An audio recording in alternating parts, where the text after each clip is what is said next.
Hi everybody. Today I'm talking about where an INFJ can go to find love. This is a huge struggle for an INFJ, which is funny because INFJs love connecting with people.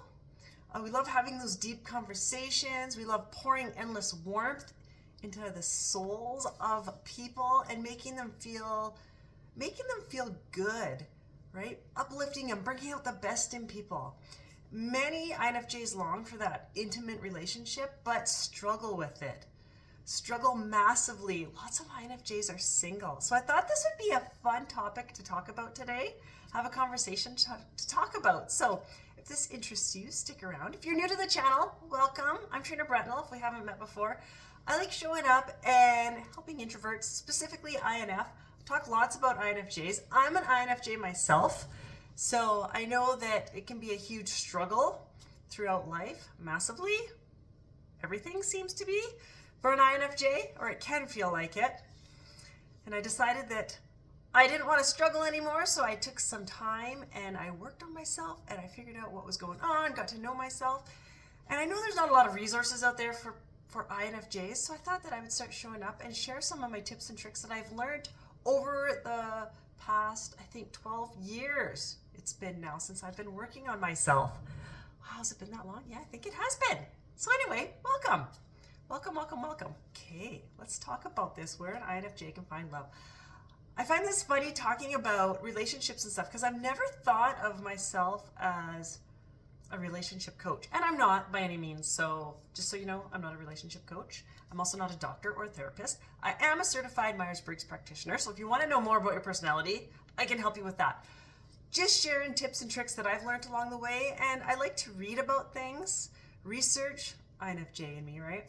So I thought that I would share some of the things I know, well, maybe not know, but have learned with you all, because I do know that this is a struggle for most INFJs and was a struggle for me as well.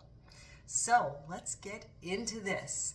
INFJ, we tend to be all in a relationship right off the get-go. We're all in, and we get really frustrated when others aren't on that same wavelength, or if we feel that they're not. So this can be an issue with relationships when you're finding one, because it can really push people away. Most people just kind of want the casual. They want to get to know you a little bit before jumping all in. Remember, people aren't quite like us. We're great at reading people. Amazing at reading people, like feeling their emotions, reading them, reading between the lines. We're good at it. Not everybody's good at it. So just keep that in mind. When people tend to be like, yeah, I'm not really all in, I'm still trying to get to know you, it's because they don't have that gift. They do, but they don't know how to use it. Everybody has it. It's just that we do it naturally. Not everybody does it naturally. So just kind of take a step back, because it could be that we push people away doing that. That's a very common thing for an INFJ. Also, on the opposite end of the spectrum, INFJs, we can also be very slow to test out those waters, right? Just because of past issues that have happened, we'll put up like big walls. I don't know if you've ever seen those memes come across social media where it's like a lady or a man putting up a wall, and then the next one, they're sitting there because their wall kept them safe, and it's got like arrows stuck in the wall behind them. That's the point I'm kind of getting at, is we'll put up our walls so we're a little bit scared to test out those waters. And that could result in opportunities passing us by because we were scared and we didn't really let down those walls. Just saying, okay? Look at yourself first. Look inside. Get to know who you are. Get comfortable in your own skin. This is huge for an INFJ. Lots of INFJs are not. Because we're always told how wrong we were growing up. Lots. I'm not saying all INFJs are, but lots of us were told growing up, you're wrong, you don't go out enough, you don't do this right, you don't do that right. Why did you say that? Why are you thinking that? Why did you draw that? Why did you write this story? List goes on. We're wrong. So that becomes an issue. Look inside yourself and get to know who you are. Feel comfortable in your own skin. Forget about everything that everybody told you. Just forget about it. Throw it to the side, which is easier said than done. I know. But Those stories that they told you they were stories, they weren't true. Set it aside, get to know yourself, get comfortable in your own skin, embrace who you are because you are a fantastic person. You really are. People will love you when you embrace who you are. If you embrace who you are instead of masking who you think people need you to be, that will cause an issue in a relationship. And INFJs, especially if you're on the autism spectrum like I am, are really good at masking and acting how we think other people want us to do. So don't do that. Look into yourself, get to know who you are, be yourself. This will help with the worry about other people's opinions. Get to know what you enjoy, the things that you love to do. Reason being that I stress this is because when you find somebody, they're going to be attracted to who you really are instead of who you thought you were. Does that make sense? They're going to be attracted to you. So it's going to save a whole bunch of heartache and everything in the end because they've seen you for who you are, and that's who they want, is who you are, not that mask that we probably aren't going to be able to keep up wearing with them around all the time. So that's very important. You'll find somebody who gets you, and that's important for an INFJ. Where to go to find these people? That's a great question. It really is. Where you go matters. It really does. So if you're going out with your group of friends out to this nightclub that you hate because it's loud and it's too busy and there's just too much going on and it's like sensory overload and you hate being there, well, finding somebody else there is probably not going to jive with you because they obviously like it there. So your likes and your interests could be very, very different, and this is very important for an INFJ because we really like that connection. We like having deep conversations about things that interest us. And I'm not saying it just has to be only what interests us because we are interested in a huge variety of topics. So where you go matters. Start going to places where you enjoy being, where it interests you.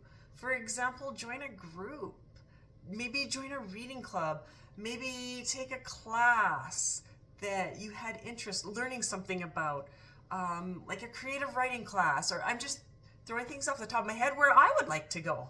You will be very different than me because each INFJ is very different, but I'm just throwing things out there. Maybe a painting class. I would like to take a painting class. It would be fun.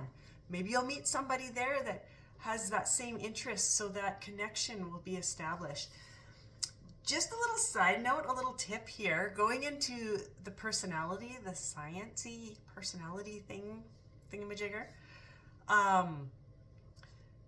Personality types that really bring out the best in INFJs, who from studies, INFJs seem to really thrive with, and they thrive with an INFJ, are the ENTPs and the ENFPs. Both lead with intuition. Now, it will be a little bit different intuition than what we have because they're extroverted, but they're both intuitive, and both INFJs and these personality types, ENTP, in case you didn't catch it, and ENFPs, we bring out the best in each other's. I'm just saying, and it might be a little weird to walk up to somebody and say, so, what's your personality type? Because some people find that a bit of a personal question, so just warning you, you might not want to ask that question. Be crystal clear in your intention, INFJ. We don't do this. We beat around the bush, we throw subtle hints, we might have that nice little smile that we only save for people that we are attracted to. Chances are they're not going to get it. They're not going to see it. They might think that smile is like gas or something. You have to remember that people do not pick up, I think I said this earlier, they're not going to pick up on the little cues like we do with people, okay? That is our gift, and it's just natural to us. We don't even have to work to do it. They could do it if they tried really hard, but most people can't. So be crystal clear on your intention. Don't wait for the other person to make the first move. INFJs, we're also really bad for that. We wait, no, let them make the first move, and then that opportunity passes by because they won't. Just do it. Make the first move. Go talk to them. Strike up a conversation, right? Another issue with INFJs trying to find love is Drop the idea of a perfect partner. We tend to have this idea in our head because we have such an amazing imagination. I love it. But an issue with it is we get this idea in our head about a perfect partner, right down to probably how they're dressed. Drop it. There's no perfect partner out there. Drop it. Because when you meet somebody, then you're comparing them subconsciously to that perfect partner. And it's not going to happen. And it causes us issues and an opportunity that could have been really good for us.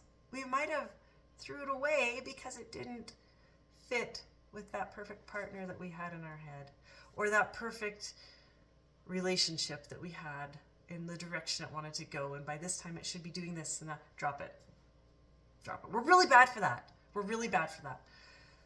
So that was my thoughts on it. Now, some of these tips will work for you and some won't. INFJs are special and we're unique and we're really hard to peg down. We're unique, and how relationships develop is very unique as well. So some of these tips will work, some of them won't. It's trial and error.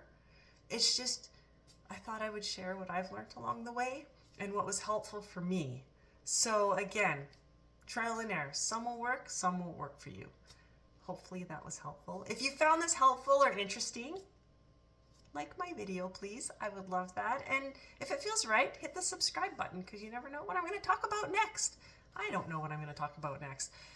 If you have a topic that you would like me to talk about, if you'd like to pick my brain on a certain topic, please drop it in the comments, if you will.